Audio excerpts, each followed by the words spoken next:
많은 사람들이 나를 이해하는 것에 관심을 가집니다. 손 한번 들어봐 주시겠어요? 나는 최근에 내 중고등학교 생지부를 봤다. 요즘 아주 담대하게 인스타에 올리는 분들이 있더라고요. 묘하게 성적표는 올리지 않고 선생님들이 나에 대해 남겨준 코멘트, 착하고 성실한 학생이었음. 속으로 막 이 선생님 뭐야, 나 미워하는 줄 알았더니. 사람들은 내가 어떤 사람인지를 잘 알고 싶어 하고요, 다른 사람들은 어떤 사람인지에 대해서도 많이 궁금해합니다.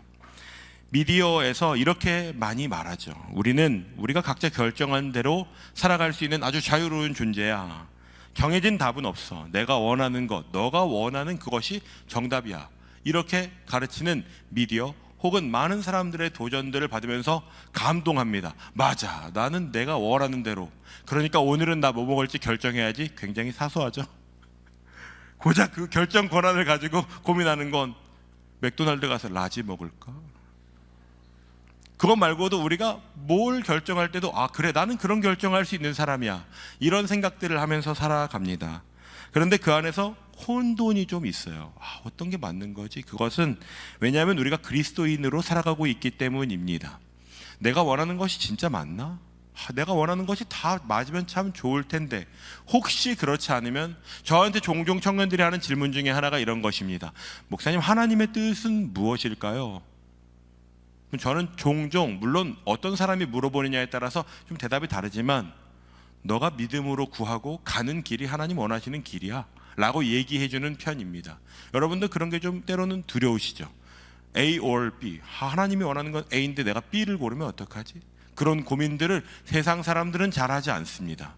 주로 어떤 것이 나에게 조금 더 유익한가, 내가 좀 금전적인 이득을 볼 수 있나, 내 경력이나 내 사회적인 위치가 더 나아질 수 있는, 내 장래성에 조금 더 보장되는 선택들을 고민하지, 하나님이 뭘 더 원하시지? 이런 고민은 비그리스도인들은 하지 않습니다.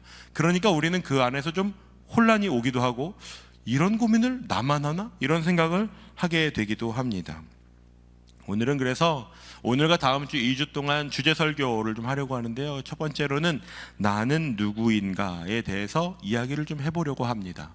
성경이 나를 어떻게 이야기하고 있는지를 보는 것이 저는 가장 객관적이고 신앙 안에 건강한 접근이라고 생각합니다. 성경은 우리를 하나님이 만드신 존재라고 표현하고 있습니다. 창세기에서는 더 구체적으로 우리를 다른 피조물들과는 다른 특징을 가진 존재라고 이야기합니다.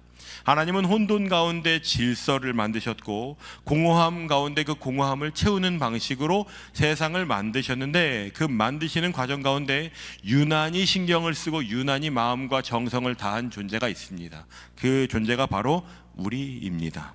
창세기 1장 26절과 27절을 함께 보겠습니다.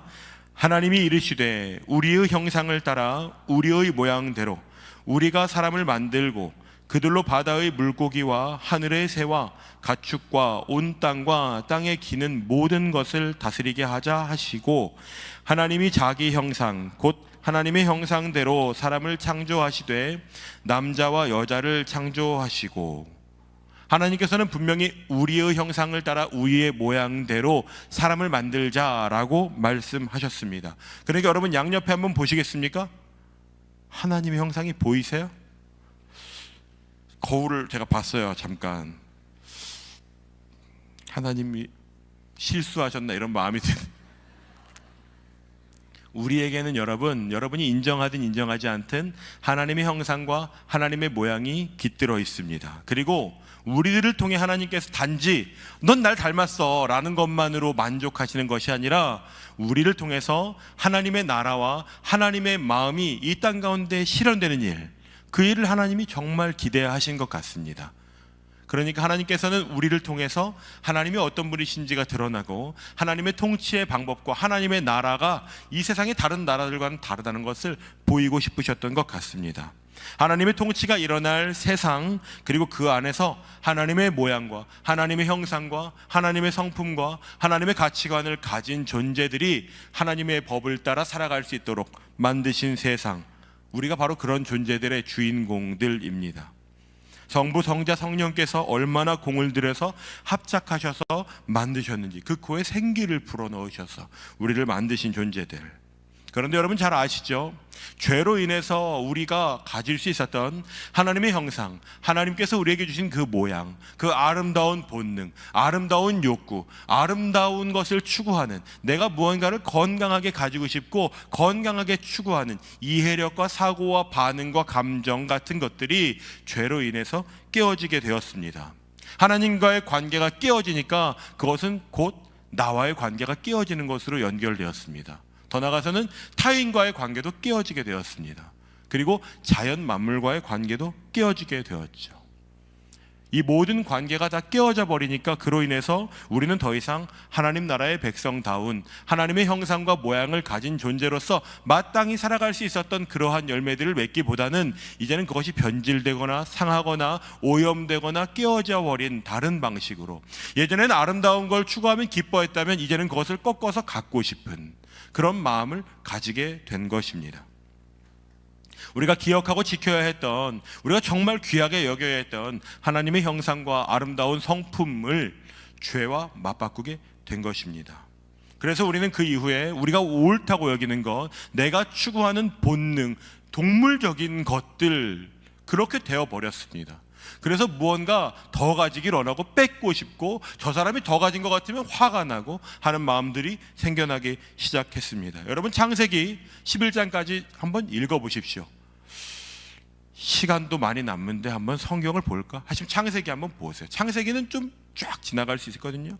창세기를 보시면 정말 답이 없는 것 같습니다. 그 답이 없는 이야기의 끝에 하나님께서 지금 화면에 보이시는 아브라함에게 하나님이 내가 포기하지 않을 거야, 너네들 진짜 제멋대로 살아가는구나, 바벨탑 사건, 홍수 사건, 여러분 그거 답이 없어 보이는 사건인데 하나님께서 다시 아브라함에게 약속하십니다.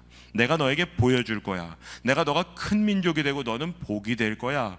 땅의 모든 족속이. 아브라함을 통해서 하나님은 다시 시작해보고 싶으셨던 것 같습니다. 하나님의 성품과 하나님의 법과 규칙을 반영해서 살아가는 사람을 통해서 하나님 다시 시작해보고자 하는 마음을 보여주신 거죠. 조금 부럽습니다. 여러분 가운데 하나님이 하나님의 마음을 보여주시고 싶은 그런 사람 있으십니까? 하나님이 막 하나님의 간지러운 마음들, 나 너한테 그거 너무 알려주고 싶어. 여러분 친한 친구에게는 이런 얘기 하잖아요. 이거 너만 알아야 돼. 진짜 비밀이야. 근데 나중에 다 알고 있고. 하나님이 진짜 알려주고 싶은 비밀스러운 그런 친밀한 관계, 너라면 내 마음 알지 않을까? 하나님 아브라함에게 그렇게 말씀하셨던 것 같습니다. 창세기 12장 4절 앞부분을 보면 이렇게 기록되어 있습니다. 함께 읽어볼까요? 이에 아브라함이 여호와의 말씀을 따라갔고. 아브라함을 하나님께서 주목해 보신 이유는 여러분 그가 뛰어나고 대단한 사람, 거룩한 땅에 살았던 사람이기 때문이 아닙니다. 그가 여호와의 말씀을 따라가는 사람이었기 때문입니다. 그는 갈대아 우르라고 하는 비옥한 초승달 지역이라고 하는 곳에 포함된 우르라는 지역, 아주 영광이나 거룩함과는 거리가 먼 그런 곳에 살던 사람입니다. 그런데 그곳에서 살던 아브라함이 하나님께서 말씀하시니까 그 말씀을 따라가는 사람이 됩니다. 그 말씀이 주어졌고 그 말씀을 따라갈 때 아브라함은 믿음의 여정이 되는 것입니다. 하나님은 그 아브라함의 마음에 있는 하나님의 말씀을 따르고자 하는 그 마음, 그것을 보셨습니다. 오랜 시간이 지나고 나서 여러분 성경을 보셨으니까 아시는 것처럼 이스라엘 백성은 아브라함을 시작으로 창세기에 드러난 야곱, 요셉으로 이어지는 역사 속에서 애굽에 살게 되었습니다. 애굽은 오늘날 이집트입니다. 그리고 요셉이라고 하는 뛰어난 지도자가 죽고 나자 그를 아는 사람들이 없어지고 애굽에는 이런 일이 일어나기 시작합니다. 화면을 한번 보시겠습니까? 요셉을 알지 못하는 새 왕이 일어나 애굽을 다스리는데 이스라엘 자손들이 우리보다 많고 강한, 얼마나 이 사람들이 이 인구가 점점 감당할 수 없을 정도로 늘어나니까 이 사람들이 우리와 싸우지 않을까라는 것을 염려한 나머지 그들에게 감독을 줘서 노예 삼게 됩니다. 그래서 애굽의 이스라엘 백성들이 노예로 살아가게 되는데 이스라엘 백성들은 알지 못했지만 하나님이 그 약속을 기억하시고 이스라엘 백성들을 꺼내십니다. 그것을 성경은 출애굽이라고 말하죠. 하나님은 이스라엘 백성들을 출애굽시키시는 것을 통해서 아담과 하셨던 약속, 아브라함과 하셨던 약속을 지키고 계십니다. 심지어는 아브라함한테 이렇게까지 말씀도 해주셨습니다. 야야, 나중에 너의 자손들이 이렇게 돌아오게 될 거야. 아브라함은 하나님 이게 무슨 말씀이시죠? 라고 생각했을 겁니다. 창세기 15장 13절입니다. 여호와께서 아브라함에게 이르시되 너 이거 기억해야 돼. 너의 자손이 이방에서 계기돼서 그들을 섬길 건데 400년 동안 그 자손을 괴롭히게 될 거야. 하나님은 그러니까 아브라함한테 진짜 알려주시고 싶었던 것 같아요. 이스라엘 백성들은 그리고 나서 그 광야에서 괴로워하면서 왜 하나님 우리를 이렇게 고생시키시는 거야? 그 애굽에서도 400년 동안 우리는 일제 치하를 지금도 얼마나 분노 가운데서 기억하는데요. 그러니까 이스라엘 백성들은 그게 10배도 넘는 시간이었다고요. 뼈에 사무치게 왜 우리는 이곳에 와 있는 거야?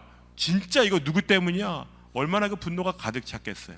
그런 가운데 살아가던 사람들, 그리고 그들은 그 시간들을 끔찍하게 여겼는데 심지어 광야에 출애굽을 시켜서 광야에 살아가면서도 이들이 얼마나 하나님을 비난하고 모세에게 화를 내고 모세를 원망하는지 모릅니다. 이스라엘 백성들이 그 시간을 정말 고생스럽게, 정말 후회스럽게 기억할 때 하나님의 계산법은 좀 달랐습니다.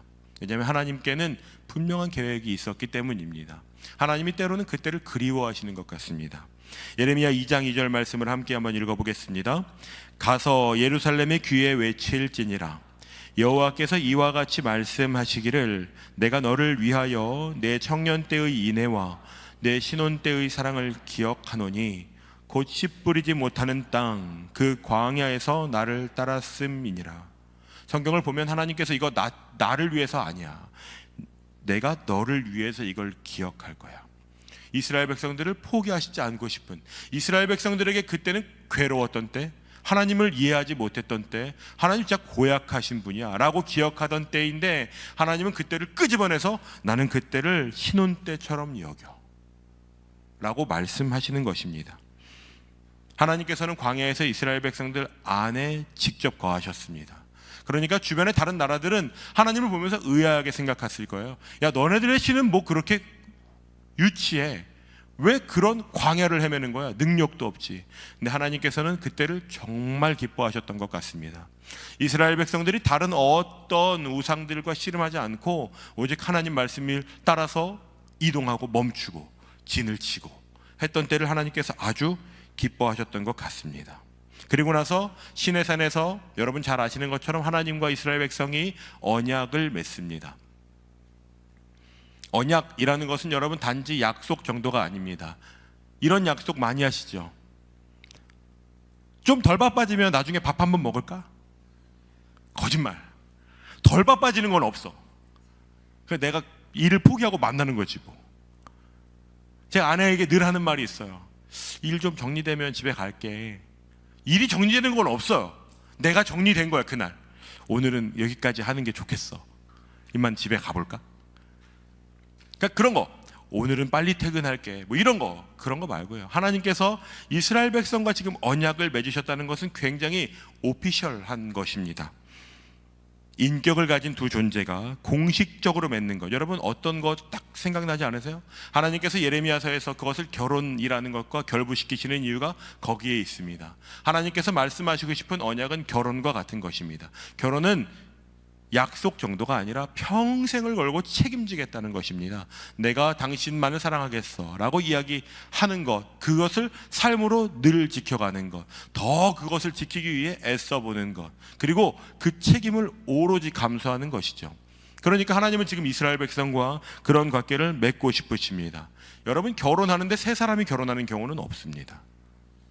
그러니까 하나님과 이스라엘 백성들은 1대1로 지금 그런 관계를 맺고 싶으신 것이죠. 그런데 이스라엘 백성이 여러분 아시죠? 얼마나 그 두 관계 안에 금송아지도 만들었다가 우상도 숭배했다가 달도 믿었다가 돌도 믿었다가 나무를 믿어보게 싶기도 하고 가나안 땅에 들어가가지고는 그 가나안에 있는 우상들을 섬기기도 합니다. 하나님이 얼마나 속이 상하셨겠어요. 하나님은 언약을 진짜 소중하게 여기시는데 이스라엘 백성들은 그걸 종이장으로도 여기지 않습니다. 이스라엘 백성들이 그걸 중요하게 여기는 마음이 있었다면 그런 선택을 할 수 없겠죠. 하나님은 심지어 그 언약을 정말 정말 귀하게 생각하셔서 언약을 그냥 모세에게 말씀만 하시지 않았습니다. 야야 모세야, 내가 너한테 이렇게 얘기해 줄게. 첫 계명은 이거고 둘째는 이거고 이렇게 기억해서 말해줘. 알았지? 그럼 모세가 네. 하나님께서 말씀하셨습니다. 그렇게 하시지 않고 직접 친히 돌판에 그것을 새기셨습니다. 하나님께서 그 돌판에 그 말씀을 새겨서 그것을 계약서처럼 그렇게 기록하신 거죠. 여러분, 집 혹은 상가 임대차 계약 해보신 분 있습니까? 계약서를 보면 계약서는 A와 B를 동일하게 기록합니다. A랑 B가 다르면 안 돼요. 그리고 가운데 도장을 꾹 찍죠. 그리고 가운데를 쫙 찍습니다. 그러니까 나중에 그게 법적 효력이 있는지를 보려면 맞춰봐야 돼요. 하나님께서 그런 것처럼 이스라엘 백성들에게 그것을 보여주신 거예요. 내가 너희와 이 정도로 본격적으로 계약한 거야. 이건 내 이름과 명예가 담겨 있는 거야. 그러니까 절대 어기지 마. 그리고 하나님께서 그것을 돌판에 새기셔서 언약궤라고 하는 것을 따로 만들어서 그 안에 보관하게 하셨습니다. 이거 진짜 귀한 거니까 잃어버리면 안 돼. 너희들이 절대로 잃어버릴 수 없도록 내가 케이스까지 만들어줄게. 그게 괜찮죠. 하나님 그렇게, 그래서 이스라엘 백성들이 언약궤를 메고 광야를 이동할 때에는 언약궤는 이스라엘 행렬의 가장 앞에 있었습니다. 그러니까 이스라엘 백성들은 그 언약궤를 따라가는 것입니다. 언약궤가 가는 방향을 따라서 그 방향이 가는 길로 가는 것입니다. 언약궤가 멈추면 멈추는 것이죠.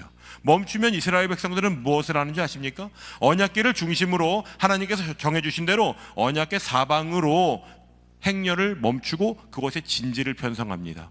그러니까 그것은 유랑이나 헤매이는 것이 아니라 여호와의 군대가 행진하는 것과 같은 형식이었습니다. 하나님은 맨 앞에 서서 이동하시고 멈춰 있을 때는 이스라엘 백성의 중앙에 거하셨습니다. 그 가운데는 하나님의 임재와 약속의 상징인 언약궤, 그 안에 언약 문서가 담겨 있었습니다. 그러니까 이 언약궤는 하나님의 약속과 임재의 상징입니다. 하나님이 우리와 함께 하신다. 우리는 하나님과 결혼한 존재들이야. 하나님과 이 언약을 맺은 존재들이야 라는 것을 모든 이스라엘 백성들이 다 알았습니다. 하나님이 우리의 왕이시다. 우리는 하나님을 경외하는 존재들이야. 하나님께서 그렇게 반복해서 말씀하시는 것처럼 나는 너희의 하나님이 되고 너희는 내 백성이 되게 할 거야. 정확히는 될 것이다 아닙니다. 되었다입니다. 그러니까 하나님께서 그렇게 일하시는 곳, 그 하나님의 약속이 담긴 땅, 하나님의 마음이 담긴 그곳, 그곳이 여러분 어디인지 기억하십니까? 그곳은 광야입니다. 하나님께서 멋들어진 어떤 궁전에서 그런 일을 행하셨다면 좀 하나님 진짜 멋있으시다. 그런데 하나님이 그곳을, 그 일들을 행하시는 곳이 광야예요. 광야는 사람이 잘 살지 않는 것이 아니라 살지 못하는 땅입니다. 쉽사리 어느 정도 가지고 준비해서 가도 베어 그릴스가 가도 아마 죽을 가능성이 높은 땅. 그러니까 광야에서는 사람들이 뭘 잘 안 합니다. 근데 하나님께서는 의도적으로 그곳에서 하나님의 임재를 드러내셨습니다. 거룩하지 않은 땅. 여러분, 가나안은 어떻습니까? 성경은 가나안을 젖과 꿀이 흐르는 땅이라고 말하지만 현실적으로 보면 가나안에는 7부족 혹은 12부족 정도가 살아가고 있는 치열한 땅입니다. 여전히 매번 전쟁이 일어나고 언덕과 언덕 사이에서 사람들이 싸우고 그 안에 수많은 우상 잡신들이 가득한 땅, 아주 영적으로 음란한 땅이 바로 그 가나안 땅입니다. 그런데 하나님께서 이스라엘 백성들을 그곳으로 보내십니다. 이상하죠? 거룩하신 하나님께서 광야에서, 그리고 가나안 땅에서 굳이 하나님의 임재를 드러내시고 거룩하신 하나님의 임재가 그곳에 머물게 하십니다. 여러분 잘 생각해 보십시오. 그러니까 이스라엘 백성들이 광야에서 하나님의 임재를 거룩한 곳, 그곳은 아무도 살지 않던 곳입니다. 무가치한 곳, 어떤 능력이 있거나 어떤 소망할 것이 보이지 않는 곳입니다. 그런데 그곳에 여호와의 언약궤가 멈추면 그곳은 거룩한 땅이 되는 것입니다. 그곳의 성질의 문제가, 그곳에 어떤 소산물, 그곳의 결과물의 가치가 있는 것이 아니라 그곳에 언약궤가 위치하면 그곳은 거룩한 땅이 되는 것입니다. 속성이 바뀌는 것이에요. 여전히 환경은 똑같고 여전히 광야라는 것은 똑같지만 하나님의 임재와 언약과 하나님의 약속의 상징인 언약궤가 멈추는 그곳은 거룩한 땅이 되는 것입니다. 그러면 그곳에서 언약궤가 이동하면 어떻게 됩니까? 그곳은 다시 부정한 땅이 되는 것이에요. 가나안 땅에서도 마찬가지입니다. 그곳이 방금 전까지 우리가 정말 가치 없다고 여기는 어떤 나무를 보면서 제사를 드리던 곳이라고 하더라도 여호와의 영광과 임재가 그곳에 도착하면 그곳은 여러분 어떤 땅이 되는 것입니까? 그곳은 거룩한 땅이 되는 것입니다. 여전히 그 주변에 여전히 그 냄새가 날지도 몰라요. 아주 우상숭배를 했던 흔적들이 가득할지도 몰라. 그런데도 불구하고 여호와의 하나님께서 이스라엘 백성과 맺으셨던 언약의 상징인 그 언약궤가 멈춘다면 그곳은 거룩한 땅이 되는 것, 그것이 하나님께서 이스라엘 백성들과 맺으신 언약과 언약궤가 이동하는 것의 가치입니다. 여러분, 구약 성경에서 언약궤가 등장하는 마지막 장면은 역대하 35장입니다. 역대하 35장 화면 한번 보여주시겠습니까? 역대하 35장 1절부터 5절까지의 말씀을 띄워드렸습니다. 거룩한 궤를 이스라엘 왕 다윗의 아들 솔로몬이 건축한 전 가운데 두고 다시는 너희 어깨에 매지 말고 마땅히 너희 하나님 여호와와 그의 백성 이스라엘을 섬길 것이라. 솔로몬이 결정했습니다. 더 이상은 이 언약궤가 옮겨지지 않게 해야 될 것 같아 라고 생각했습니다. 그리고 40년이 지나서 느부갓네살 왕이 예루살렘을 점령하고 성전을 습격합니다. 그리고 10년이 채 되지 않은 시간 동안 그 성전에 남겨진 것들을 다 가져갑니다. 어떤 가설에 의하면 이때 예레미야가 느부갓네살 왕이 오는 것을 보고 그 언약궤를 숨긴 거 아니야? 라고 보는 견해도 있지만 아무도 그것에 대해서 그게 맞는지 틀린지를 알 수 없습니다. 아마 이스라엘 백성들은 이 뒤에 사라진 언약궤를 보면서 두려워했을 것 같습니다. 믿지는 않았지만 두렵고 꺼림칙한 거 있죠. 하나님과의 언약을 우리가 잃어버렸는데 어떡하지? 하나님이 우리를 버리시면 어떡하지? 그런 종교적인 두려움, 이제는 다 끝나버린 거 아닌가? 라고 하는 두려움 가운데 하나님께서 행하시는 일, 여전히 우상 숭배하고 하나님을 그냥 이용해 먹어보려고 하고 하나님을 좀 어떤 종교심을 채우는 습관 정도, 여전히 제사는 드리지만 꺼림칙해서 드리는 제사, 우상도 섬기고 하나님도 섬기는 아주 그 가운데에 있는 회색지대에서 하는 종교 행위들 가운데에 있는 이스라엘 백성들에게 하나님께서 행하시는 일이 우리가 오늘 본 말씀입니다. 하나님께서 그러한 이스라엘을 위해서 새 언약을 맺으십니다. 어느 장소나 물건에 깃들지 않은 언약을 하나님 새롭게 맺으시는 것입니다. 31절부터 우리 33절 본문을 한 번 더 천천히 읽어보겠습니다. 여호와의 말씀이니라. 보라, 날이 이르리니 내가 이스라엘 집과 유다 집에 새 언약을 맺으리라. 이 언약은 내가 그들의 조상들의 손을 잡고 애굽 땅에서 인도하여 내던 날에 맺은 것과 같지 아니할 것은 내가 그들의 남편이 되었어도 그들이 내 언약을 깨뜨렸음이니라. 여호와의 말씀이니라. 그러나 그날 후에 내가 이스라엘 집과 맺을 언약은 이러하니 곧 내가 나의 법을 그들의 속에 두며 그들의 마음에 기록하여 나는 그들의 하나님이 되고 그들은 내 백성이 될 것이라. 여호와의 말씀이니라. 아멘. 하나님께서는 이스라엘 백성들을 포기하시지 않았습니다. 정확히는 포기하실 수 없는 것입니다. 하나님의 명예와 하나님의 영광이 담겨있는 그 약속을 하나님은 새로운 방식으로 다시 맺으십니다. 예전에 돌판에 새겼던 것 같은 그 언약을 하나님께서 이제는 그들의 속에, 그들의 마음에 기록하십니다. 언약궤가 그 특정 장소에 어디에 있는지, 뭘로 만들어졌는지가 더 이상 중요한 것이 아니라 이제 그 언약궤라는 것은 그 안에 뭐가 담겨 있는지가 중요하듯이 우리의 속에 하나님의 언약이 담겨 있는가, 그것이 중요해진 것입니다.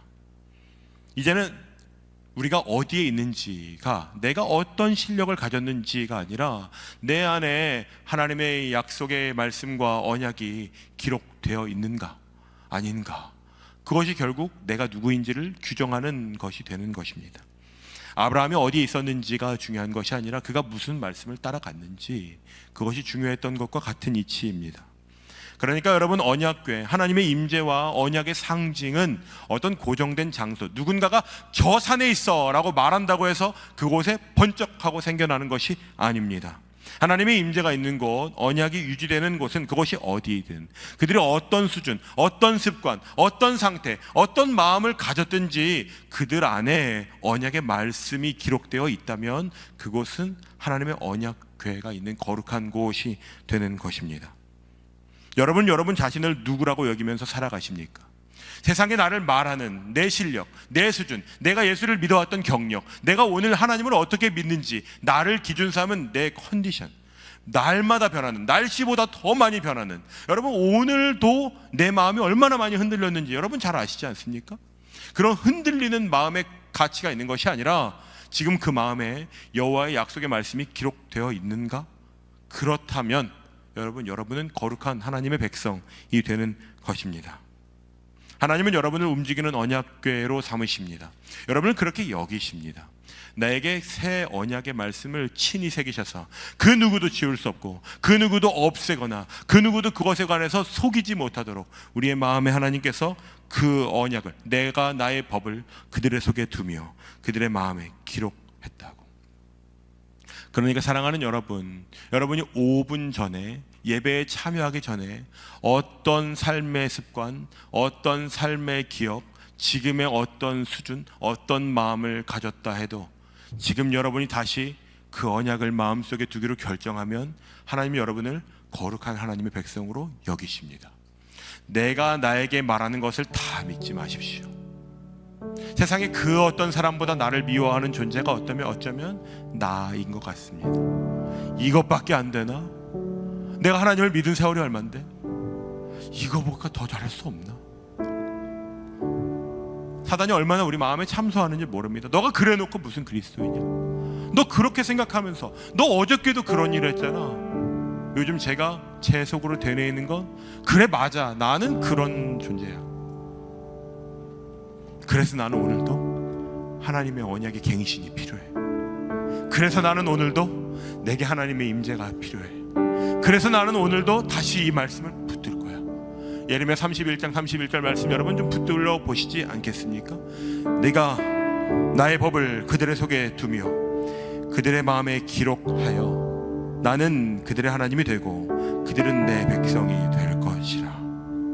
여러분, 예수 믿는 사람들을 그리스도인이라고 부르기도 하지만 성도라고 부르기도 합니다. 성도라는 것은 그냥 성도님이라는 인사가 아닙니다. 거룩한 길을 걸어가는 무리들이라고 하는 뜻입니다.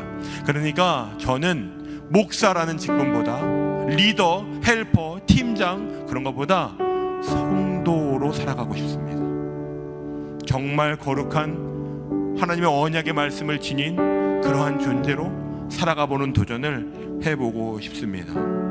여러분 가운데 그런 도전을 한번 이번 한 주 동안 해보고자 하시는 분들 계시지 않습니까? 누가 나에게 어떤 평가를 하든지 상관없이 하나님의 약속의 말씀과 그 법을 지켜 그 말씀을 내 마음 가운데 주님의 언약의 말씀으로 붙들고 살아갈 때 우리가 하나님이 거하시는 전이 될 것입니다. 고린도전서 6장 19절 말씀입니다. 너희 몸은 너희가 하나님께로부터 받은 바 너희 가운데 계신 성령의 전인 줄을 알지 못하느냐? 너희는 너희 자신의 것이 아니라. 오늘 이 찬양을 함께 좀 고백하면서 좀 결단하고 싶습니다. 여러분 잘 아시는 찬양입니다. 나의 마음 받으소서라는 찬양이고요. 그런데 이 찬양의 가사에 영어 가사, 원곡은 우리가 한글로 부르는 것과는 좀 다른 깊이의 가사를 가지고 있습니다. Come and make my heart your home. 하나님 제게 오셔서 저를 하나님의 집이 되도록 하나님의 거룩한 임재의 장소로 만들어 주시옵소서. 그 도우심을 구하는 마음을 구하면서 우리 찬양을 함께 고백할 때 영어의 가사를 함께 병기해드렸습니다. 우리가 한글로 노래를 부르지만 영어로 부르는 것이 자유로운 분들은 영어로 부르셔도 상관없겠습니다. 하지만 우리가 이 가사의 마음을 기억할 때 주여 내게 오셔서 내 마음에 거하여 주시옵소서. 주의 전되게 하여 주시옵소서. 이 사모하는 마음을 가지고 함께 기도하며 나아갑시다. 우리 찬양 함께 고백합시다. 나의 마음